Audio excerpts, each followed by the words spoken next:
Hey guys, I'm Daryl, this is Brandon. Welcome back to Backyard Gun Bros. We are coming along with another video in our 9mm part segment here. Don't be afraid to check out the other ones. We got them linked up here.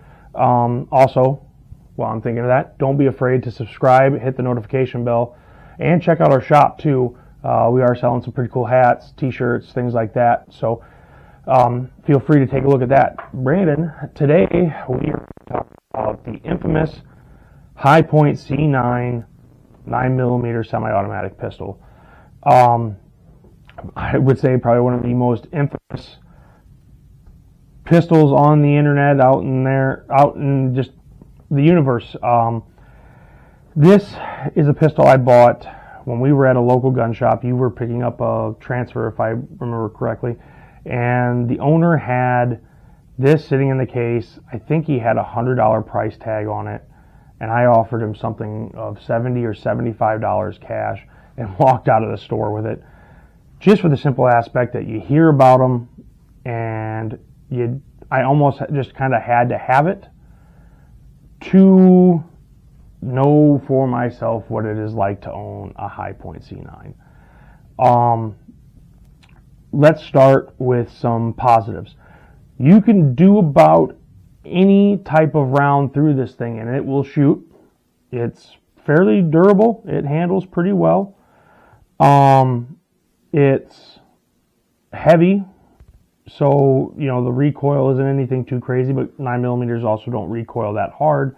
The grip on it's pretty comfortable, and the sight aperture is not too bad. Seems to fit pretty well. Now I guess we can talk about some of the negatives with it.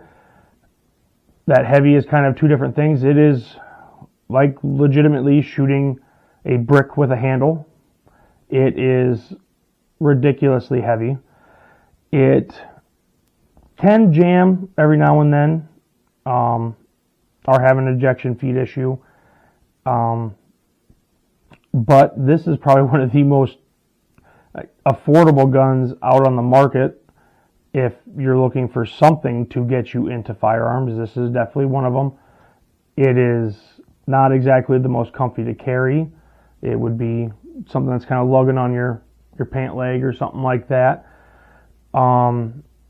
We've heard a lot of people saying that these are kind of like their camping gun or their boat gun or something like that. Something that if you lose it for some freak accident, you're not out $600-700 on a nice gun.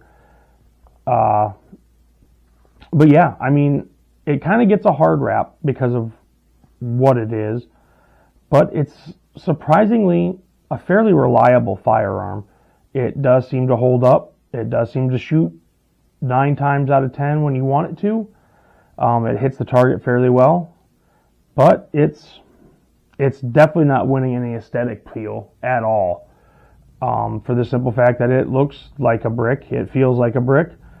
Doesn't shoot like a brick though. No, it does not shoot like a brick. It hits like a brick though if you throw it. Yeah, I'm sure you could almost do as much damage throwing this gun at an assailant as you could shooting the assailant with a 9mm. But yeah, guys, I mean, it's nothing overly fancy. This is like a basic meat and potato gun. It does what it's supposed to, and that's literally about it. It is set up for right-handed shooters. As we can get a little closer view here, guys. So one thing that's kind of different, as you can see here, is so the slide lock is also the safety. So a little bit different there. Like I said, we do have a magazine release. It does not kick out very well. It's a single stack magazine. The sight aperture is not too bad on it. And it's quite a big, honking, heavy 9mm weapon here. Like I said, it shoots about as often as you want. It does fit the hand, especially if you got bigger hands. It's actually not the most uncomfortable firearm that you can have. There are some different grips out there and things like that if you wanted to customize them. I have seen them. But for the most part, probably the biggest complaint on this firearm is the sheer weight of it. So, that being said, for under $100 gun, there's BB guns that cost more than this. So, if you're looking for something that's going to get you into the gun market, this is going to be it. The only thing I will complain here is you can kind of see there, that last little bit takes a little bit of effort to kind of get that slide to lock. The grip on the slide isn't too bad, but for the most part, it's a solid firearm. I mean, and Brandon, you've shot this gun many different times. It's one of those things that you kind of try to find a negative about it, but for the most part, I would say it's just more aesthetics, and weight is the biggest complaint about this firearm. So, I can't sit here and absolutely tear this gun apart because, I hate to kind of bring it to it, but I spent $70 on this gun. $70. I mean, it's just...